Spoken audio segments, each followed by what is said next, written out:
Bienvenue dans la bulle de scénario.com sur le festival de Darnétal 2025.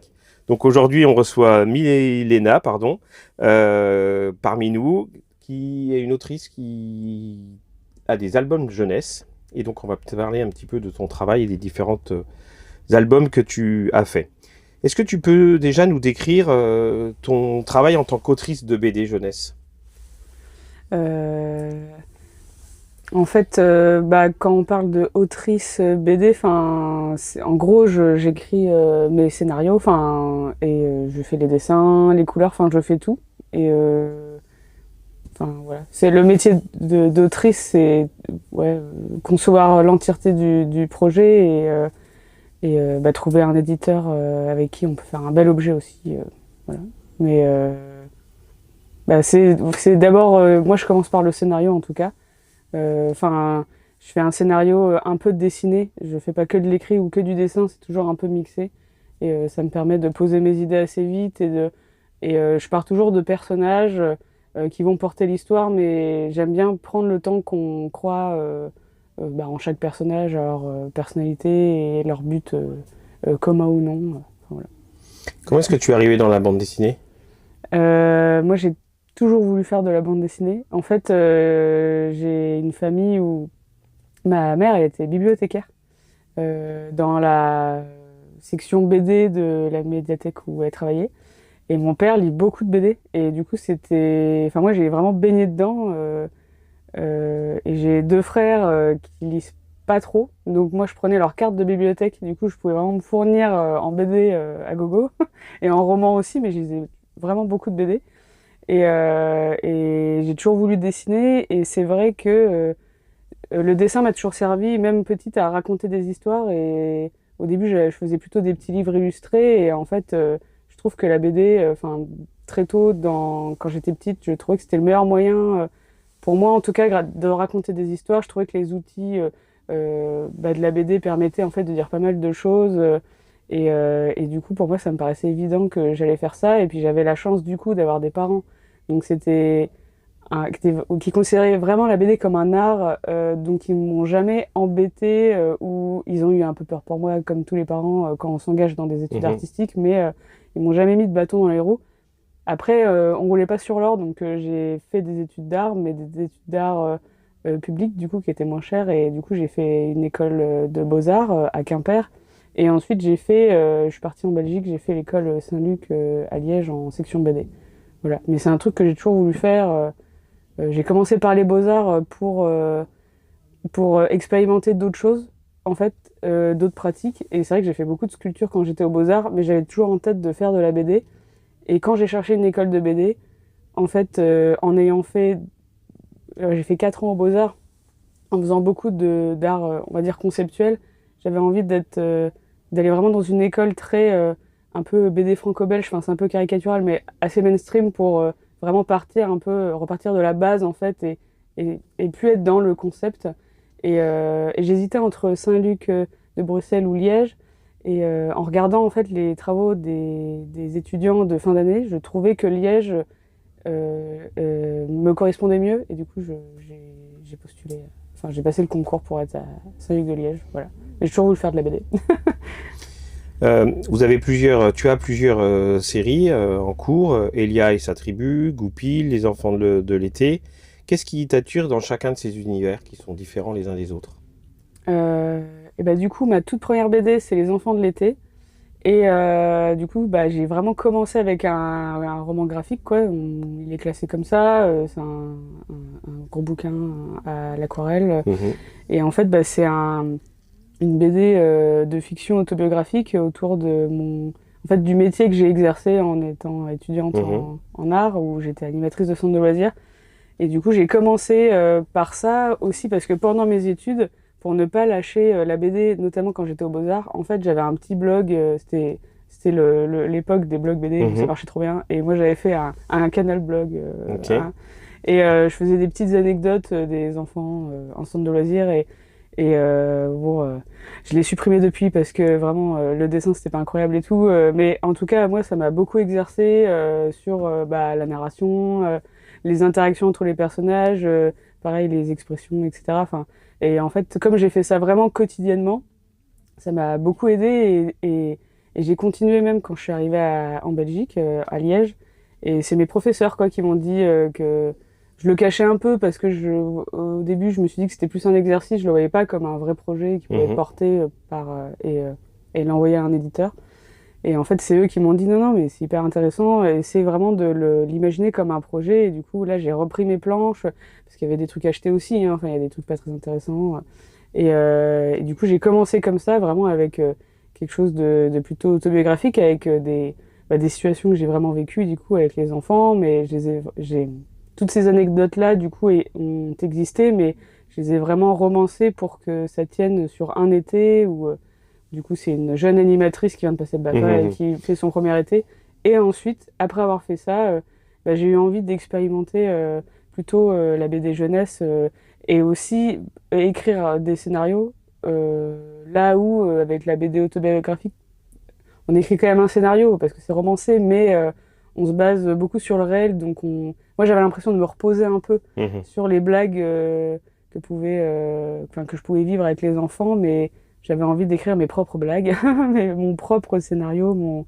Et du coup, ouais, j'ai commencé avec la jeunesse. Et du coup, voilà, j'ai fait 2 séries comme ça. Elia, qui se passe plutôt à la préhistoire, parce que c'est une période que j'aime beaucoup, que je trouve hyper intéressante. Et Goupil, c'est Moyen-Âge et la magie. Et pareil, c'est des périodes. J'aime bien l'histoire, donc des fois, ça se repose en fait sur des périodes que j'aime bien. Justement, Goupil la sorcière, ça joue beaucoup avec le mystère, la magie, les légendes. Ça vient d'où toutes ces idées et comment est-ce que vous avez fait grandir cette BD au fur et à mesure dans les histoires? Bah, en fait, quand j'écris une BD, moi j'ai besoin que tout soit posé dès le début. Enfin, quand je dialogue avec l'éditeur, disons que j'ai une bonne. Enfin, je sais en tout cas comment ça va se terminer.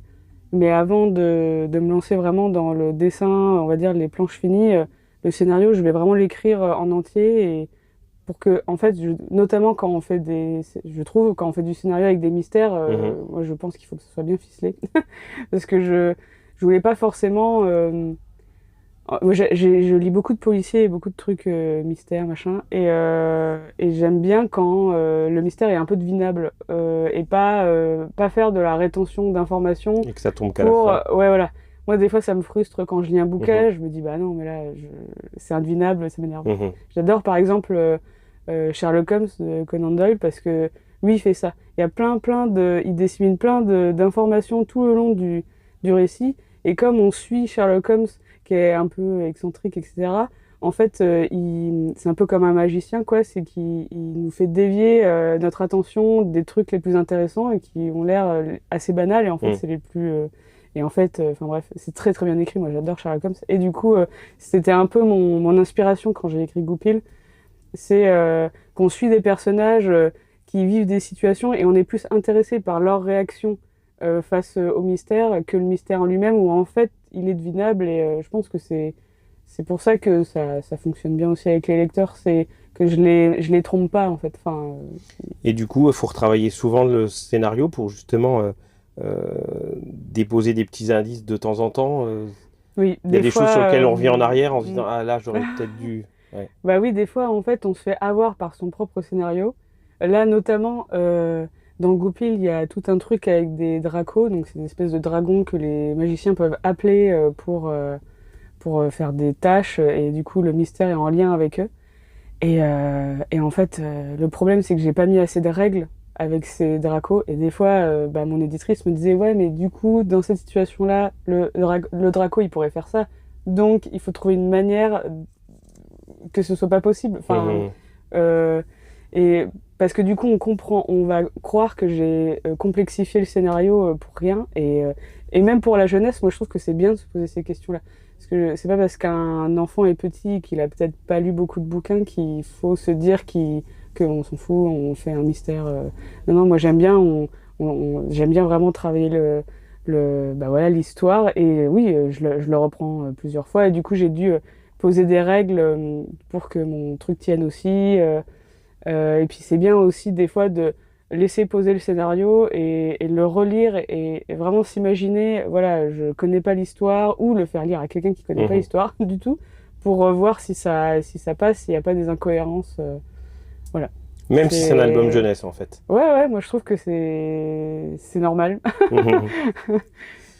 Euh, comment est-ce que tu as fait pour passer de ton premier livre, Les Enfants de l'été, un récit, tu le disais, autobiographique, euh, à ces univers qui sont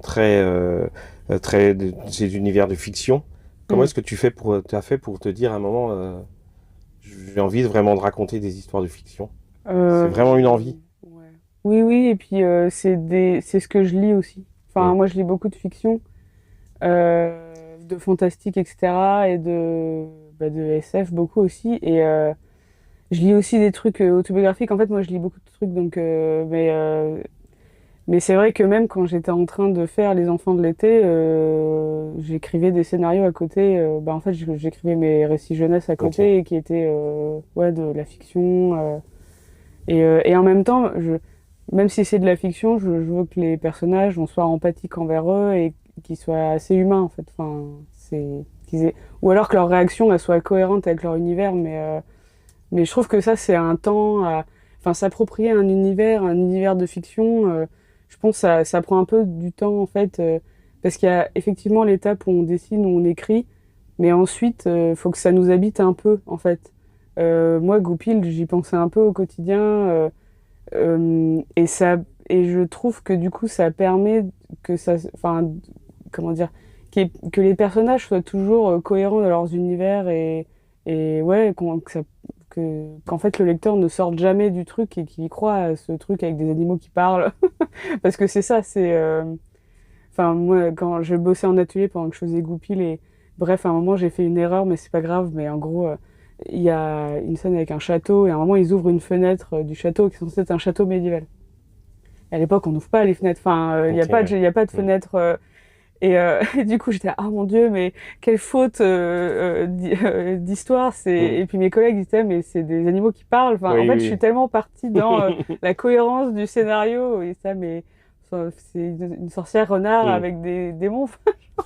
C'est pas grave s'il y a une fenêtre qui s'ouvre avec un clip de moderne, quoi. Enfin, Mm. c'est pas bizarre. Enfin.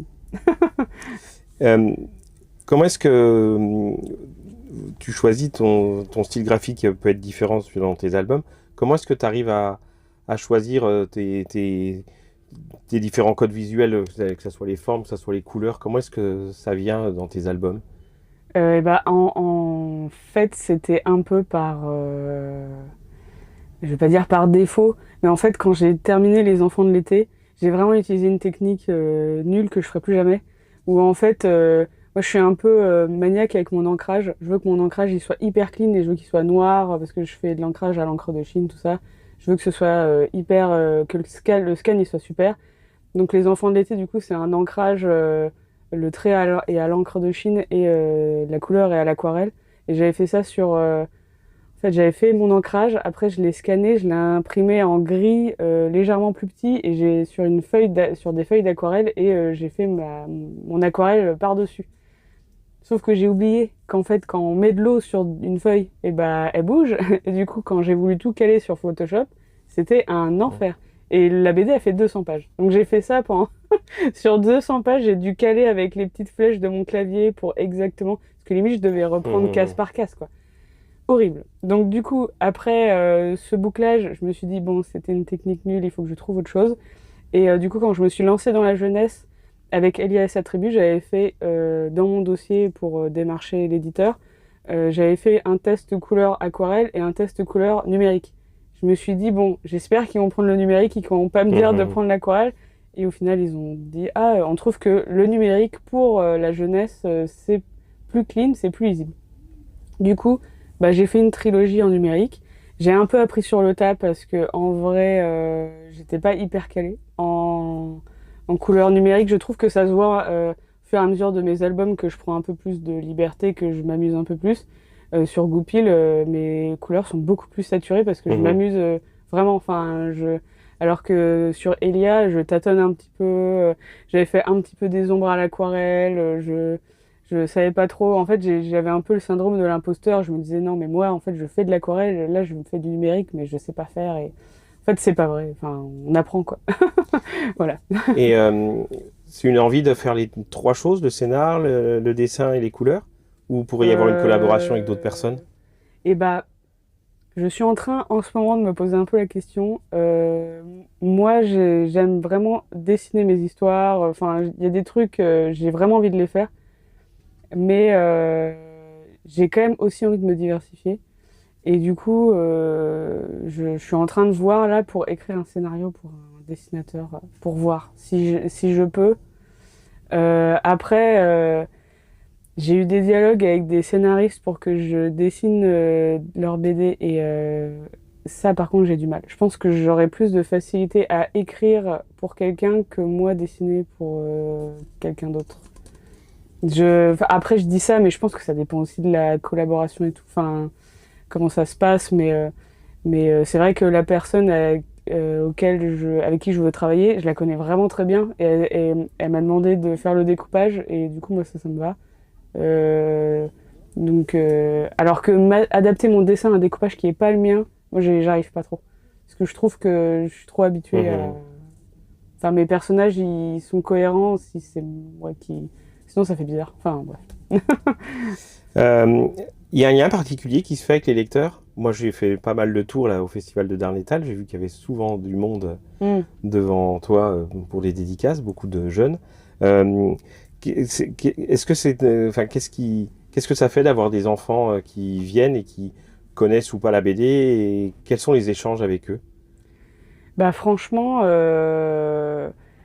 moi je suis toujours contente parce que quand je vais en salon, j'ai toujours des petits lecteurs hyper... Moi c'est affectif, hein, mais je dis c'est mes petits fans hardcore qui viennent et qui connaissent la BD par cœur et qui ont fait des petits dessins et qui viennent et qui disent... et moi j'aime beaucoup. Ça me fait... J'en ai toujours un ou deux ou trois en salon qui vient me voir et bah, ça me fait plaisir parce que j'étais comme ça, moi, quand j'étais petite. J'étais vraiment, il y avait des BD, je les lisais mais genre 20 fois, je les connaissais par cœur. Là, hier, il y a même un petit qui est venu avec ma première BD, Les Enfants de l'été, mais Ok. qui était toute chiffonnée, enfin vraiment, elle a Vous l'avez vécu. vécu? Et ben ça m'a fait vachement plaisir et il est venu et puis bon, bah, à chaque fois, cette BD, la plupart des gens qui l'aiment bien me demandent s'il y aura un tome 2 et je fais, bah non, c'est ma première BD, non. Ça n'a jamais été prévu qu'il y ait une suite, mais non, non, c'est super. Et puis, bah, il y a aussi des gens curieux qui prennent la BD juste parce qu'ils aiment bien les couleurs. Souvent, c'est les couleurs. Alors, c'est pour ça, ça flatte un peu mon ego de personne qui est pas très à l'aise avec la couleur. Souvent, ils me disent les couleurs sont flashy, j'aime bien. Donc, je viens. Et puis, la magie, les animaux, c'est un peu mignon. Ça a pas de mal à intéresser. Non, non, moi, ouais, le lien avec les lecteurs, c'est ça. Après, j'ai aussi des lecteurs adultes aussi qui me suivent, c'est cool. Et aussi un truc que je suis contente, c'est que je n'ai pas un public genré en fait. Enfin, Ok. j'ai autant de petits garçons que de petites filles. Et même, enfin, malgré les deux séries, enfin, où par exemple, Elia, ma série d'avant, c'était plutôt préhistoire. Caricaturalement, c'est plutôt une thématique qui va intéresser les garçons. Et Goupil, bon, bah, c'est une sorcière, donc ça va intéresser les filles. Bah, franchement, j'ai les deux à chaque fois. Donc ça me fait plaisir. Alors que dans les titres, c'est des noms de petites filles. Enfin, parce que c'est des duos. En fait, à chaque fois, c'est un duo. C'est une héroïne et un héros. Mais le titre, c'est le nom du personnage féminin. Et non, non, j'ai autant de filles que de garçons, donc c'est cool. Ça me fait plaisir. Je trouve que du coup, ça veut dire que mon écriture n'est pas genrée. Enfin, c'est pas, elle est pas stéréotype en tout cas. Enfin, voilà. Donc ça me va. Et tu dis que tu lis beaucoup, beaucoup de BD aussi, encore. C'est quoi le dernier coup de cœur? Ouh.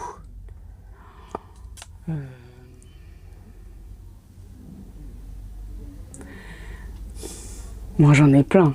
Mais On a le temps, hein. dernier, vraiment, bah, après, moi, c'est parce que j'adore cette autrice, c'est Marion Montaigne. Tu mourras moins bête. Et bah, j'ai lu sa dernière, là, dernier Tu mourras moins bête, que je trouve trop bien. Il est vraiment, vraiment bien. Mais toujours, hein, enfin... En fait, comme moi, j'ai fait des études littéraires, enfin, voilà, j'ai fait un bac L, et puis après, j'ai fait des études d'art, les sciences et tout, je suis vraiment nulle. les maths, enfin, catastrophe. Et du coup, comme elle fait beaucoup de vulgarisation, bah, elle fait quasiment que ça, de la vulgarisation scientifique Mm. de manière très humoristique, j'adore. Et je trouve que son langage dans la BD, enfin, plus on en lit, plus on comprend les blagues, plus je trouve que c'est vraiment une écriture hyper intelligente. J'aime beaucoup. Marion Montaigne, mais sinon, ouais, j'ai plein. Bien. Oui. D'accord. Tu nous as parlé un petit peu de ton actu avec un projet de scénario pour un autre auteur. Et pour Goupil, donc il va y avoir le 3e tome. Ah non. Non? Bah non, bah Oui, non? en fait, il va y avoir un spin-off, D'accord, ok. mais et avec des personnages qui sont à l'intérieur. Mais c'est vraiment, je suis au courant de ça depuis genre 3 jours, hein, parce D'accord, qu'en ok. fait Voilà, c'était en négociation. Ok, Normalement ça va se faire et ouais, il y aura un d'accord. spin-off, voilà. Et ou sinon, moi je pense que je peux le dire, mais en fait j'ai signé une BD chez Glénat pour faire de la science-fiction. Donc voilà, Ok. je suis complètement autre chose. Jeunesse? Non, Pas du tout. ado-adulte. Ouais. Ok. Voilà. Pour partir bah voilà, dans autre chose. J'adore faire de la jeunesse et je veux continuer à en faire, mais bah, dans cette idée de scénario, je voulais pousser aussi des problématiques beaucoup plus adultes, ce que je peux pas faire. Ok, ouais. J'adore ma maison d'édition, La Mhm. Gouttière, mais en fait, ils auraient pas pu prendre ce projet-là. Mhm. Et, mais ça me challenge beaucoup. Et au Ok. niveau du dessin, parce que du coup, je suis plus dans de l'animalier, je suis dans des personnages humains. Mhm. Et mon dessin, du coup, il change un peu, il est un chouïa plus réaliste et du coup, enfin bref, et aussi au niveau du scénar, bah voilà, faut que tout soit très cohérent. Et Et c'est trop justement, bien.